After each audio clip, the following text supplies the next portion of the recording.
Yash, I think I'll enjoy this video. And you know what's funny is some people, it's like you think every non-duality video is the same, because I get comments like, hey bro, you know, there's still duality, and I'm like, bro, that's all I'm saying here. Like, that's what I'm trying to say. You think I'm not saying that? So it's like people are programmed to think all the videos are the same. Now most are. That's the thing, so I can understand. So don't non-dual your life away, meaning, this is what it means. See, the mind will, this teaching or pointing, it's a pointing, not a teaching. The non-dual pointers are pointing at something inside us that's beyond body, mind, and emotions. The problem is, see, that has to be organically realized. It comes from inside. It's a realization. It's not an intellectual understanding. So a lot of people are so identified with their mind that no matter what they do or what spiritual teaching they study, their mind takes it and then thinks it's the same as knowing it. So they become obsessed with the whole concept of the non-dual concept, basically. And they just walk around like a robot repeating nothing exists, nothing exists. And they go to videos and say, who are you talking to? And then all this, you know. They can't help it though. That's a stage, and they'll come out of it at some point because they're going to suffer it. I just wrote a couple things I don't want to miss, you know. So here's a good spiritual technique you can do if you're in that mode too much, you know. Nothing exists, nothing's real, you're not real, I'm not real, nobody's talking to anybody. What you need to do, if you get like that, is you get a hammer and you just give yourself a little hit. You know, don't kill yourself, it's bad karma, but just a little bit, just a tap, all right? And then it'll bring you back into reality, and you might realize then that this thing is a little bit realer than what you were imagining. So do that. Because the clothes, what I'm calling the clothes, is the physical body, the emotional body, mental body. These are the clothes that the consciousness is wearing. Now these clothes is very easy to take off. I can take it off right now. I just take it off. I don't want to excite the girls. No. So these clothes are easy to take off. These bodies that we're wearing, you can't take those off. You just can't take them off.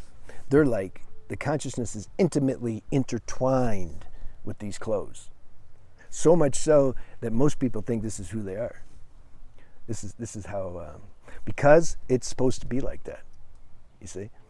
It's not that Buddha tried this and it didn't work. I guess I tried it on some level too when I was excessively dry fasting, but I never tried to torture or mutilate myself. There's some disciples of certain religions or teachings that do that. They want to demonstrate they're not this body. I'm gonna hurt it to the point to where I just realize, you know, it doesn't work.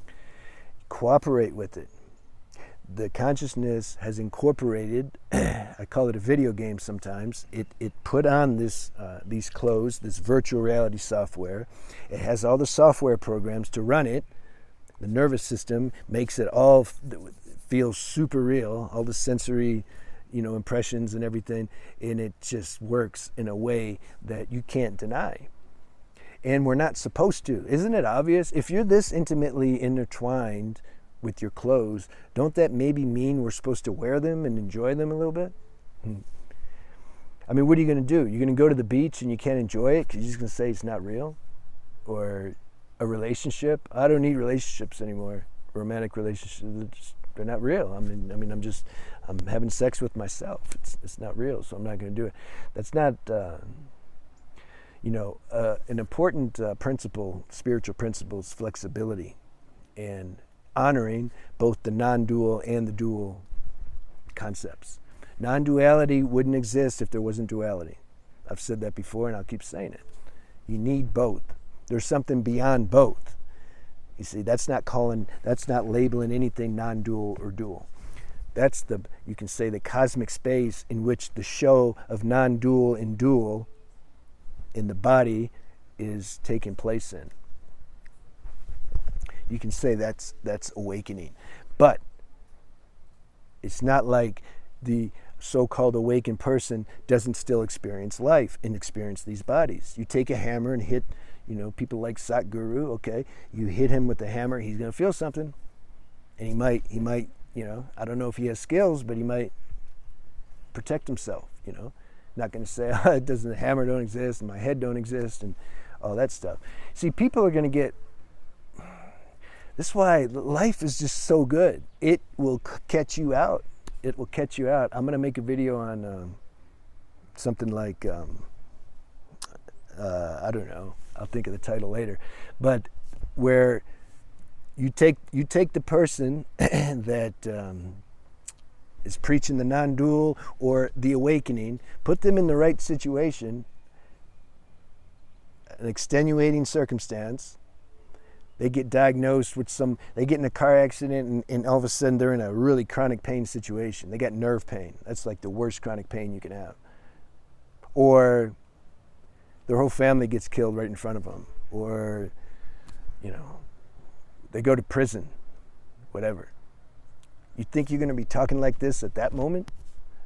Do you think when Jesus was hanging on the cross and getting hammered to it, think he didn't feel pain? We can't escape that. We can't escape the dualistic experience. We can't escape it. And we can't escape sometimes getting lost in it. But we come out. Something has to give space and allow this whole show to play out. And don't judge it. And don't think. Like, this is the main thing. Like, not to have commentary about things. And even when you have commentary about things, not to take it so serious. And even if you take it serious, not to take that serious. You see what I mean? It's like the show's going to go on. And it's going to seem and feel real. But if I have to boil down what the real spiritual practice is, it's to keep realizing, keep receding back from the show and seeing that it's a show. Seeing that it's a show doesn't mean you're not going to still experience sensations and emotions and desires and pain and pleasure and all that. See, that doesn't go away. You experience that. And a healthy, true spiritual balanced person fully accepts that and enjoys it. But not overly, not like, oh my God, a tree, it's my own self, you see. I see videos like that before,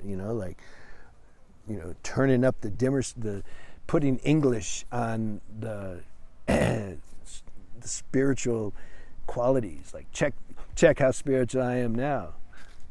Dirt, oh my God, that's me, that's my own earth element, So it's all balance. I like balance. Balance is where it's at. Respect to non-dual, respect to dual, respect to the evil, respect to the good, the goody-goodies. Like, it's all part of the play. You can't have one without the other. And you somehow intuitively were guided how to do that. You can't, it's not a doing. It's not something the mind can do. It's beyond the mind. All this paradoxical talk and when we talk in the language of opposites, how's the mind going to do that? The mind's very linear. It needs black and white. Then it can understand. And that's why some of the non-dual imbalanced people, they just focus only on non-dual. Because that's all the mind can do. The mind can't focus on non-dual and dual. So it just focuses on the non-dual. And then people who don't have a spiritual practice or who deeply believe that they're this human body, they're only focused on the dual. If I had to pick one, if I had to hang out with either an extreme non-dual or a dual, I'd take the dual. They're more fun, At least we can have fun. Jeez, non-dual people, there's no fun. There's nobody having fun. I never got like that to that degree. I mean, I used to kind of put on airs a little bit when I was teaching yoga and stuff in Bali, in America. I would kind of work the spiritual part a little bit extra than I needed to, but I could feel it too. It didn't feel right. So yeah, that would be my question to people who are being too excessively non-dual. Can't you feel somewhere you're being a little excessively non-dual? I'm sure it's there, but the mind overrides it. No, that's ego talking. I'm non-dual. But really it's opposite.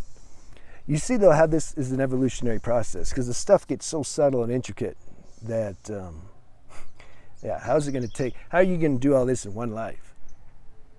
Now, some might say, if you're watching the video and you're vibing with this, then the mind might say, oh man, damn, really? I need a bunch more lives?